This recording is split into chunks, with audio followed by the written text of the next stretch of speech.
Le bilan de la saison des Canadiens. Bienvenue à Focus.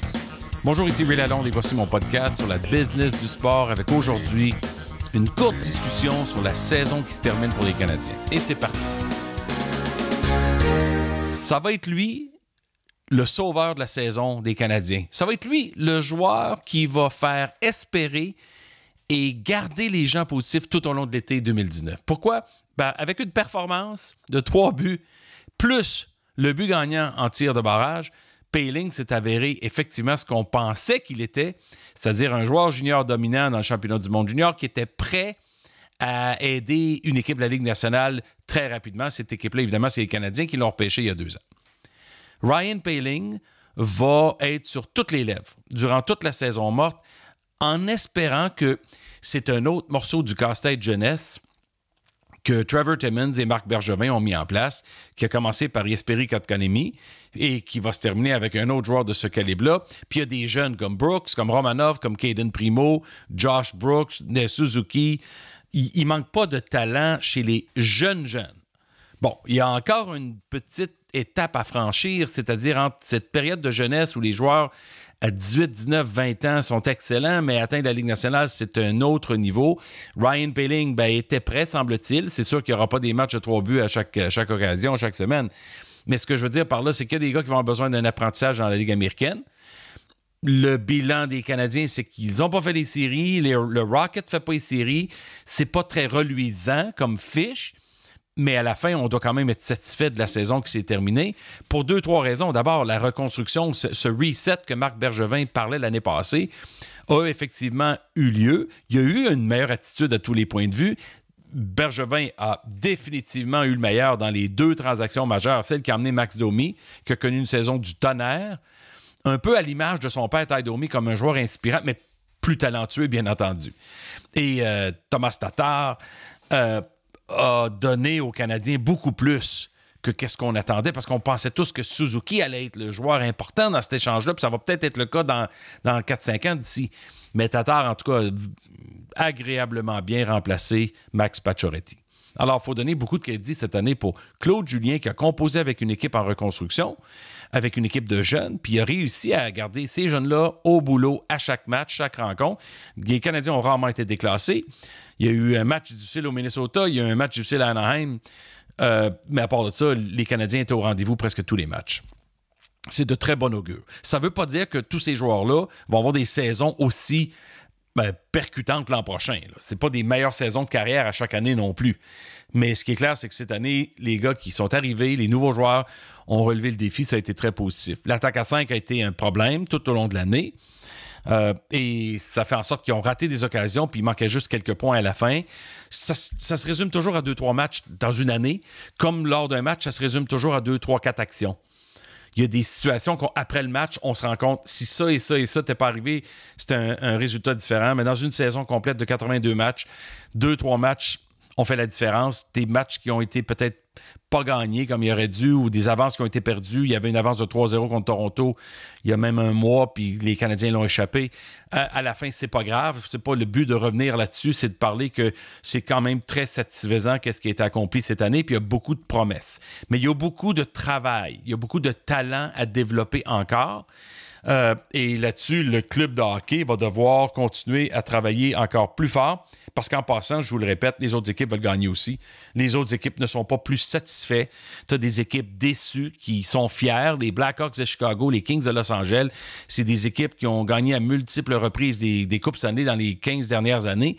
Je n'ai pas raison d'être fier dans ces 2 villes-là non plus.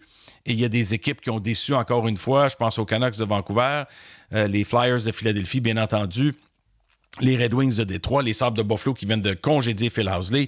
Toutes ces choses-là arrivent pour vous prouver encore une fois que c'est très compétitif, que la parité est au rendez-vous. C'est quelques points qui séparent l'étape de séries éliminatoires versus l'étape d'être en vacances. Alors, je vais revenir à ça dans 2-3 minutes, mais je veux quand même faire le point sur d'autres éléments. Le Centre Bell, cette année, il y a eu 2 améliorations importantes que j'ai trouvées. La première, c'est au niveau de l'alimentation. Cette espèce d'environnement un petit peu plus clément. Il y a de la zone qui a été créée dans le bas des escaliers, la section M2, qui avait comme une alimentation beaucoup plus facile d'accès. Ça a été un point positif pour l'année. Je pense aussi à la fin que les Canadiens ont travaillé très fort au niveau du contenu, au niveau de l'accès aux joueurs, au niveau numérique.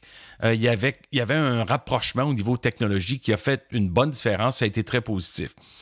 J'ai pas pu constater cette année une grosse amélioration au niveau présentation de match. J'ai pas trouvé que l'expérience d'aller à un match des Canadiens a fait parler les gens. J'ai absolument pas, dans aucune des conversations avec des vingtaines de gens à chaque occasion, eu un rapport qui me dit « Ah ben c'était tellement bon ». L'expérience en valait tellement la peine, peu importe le type d'équipe qu'on a sur la glace. Non, on n'est pas rendu là encore. Les Canadiens ont du travail à faire pour rattraper les Golden Knights de Vegas à ce niveau-là.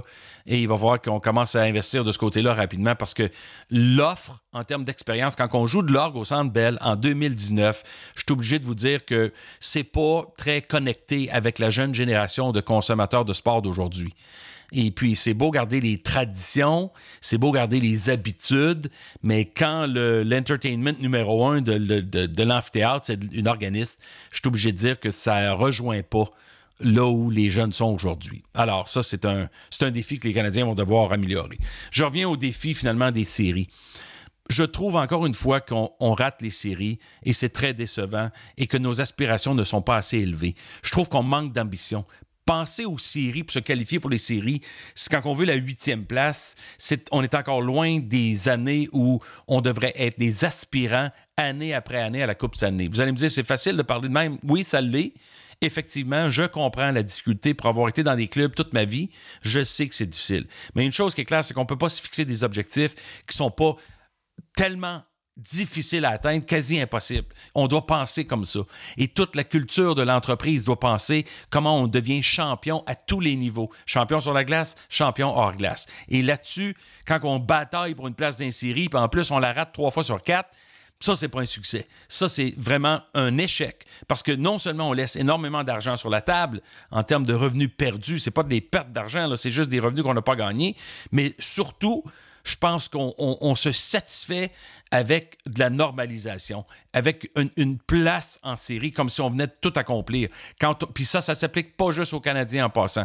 Ça s'applique à la majorité d'équipes qui n'ont pas un objectif assez élevé du début de l'année jusqu'à la fin, c'est d'aller jusqu'au bout pour gagner la Coupe Stanley. Et ça, je pense que ça contribue à marginaliser et rendre l'objectif plus bas. Et de cette façon-là, on est moins déçus. Et surtout, on est plus heureux si on atteint les séries. On va voir ce que ça va donner durant l'été. Félicitations aux Canadiens, quand même une excellente saison. Surtout les joueurs qui ont travaillé d'arrache-pied du début à la fin. Ça a été un spectacle vraiment positif et personne ne s'y attendait. Donc, on est très satisfait à ce niveau-là. Mais il va falloir qu'on fasse mieux. Merci d'être au rendez-vous, de me suivre sur Twitter @RealRealAlone. Merci de partager le podcast avec vos amis et collègues aussi. Évidemment, on veut augmenter le contenu, on veut augmenter la base et on veut partager. Tout ça est disponible sur SoundCloud ou sur YouTube. Ici Real Alone, à très bientôt.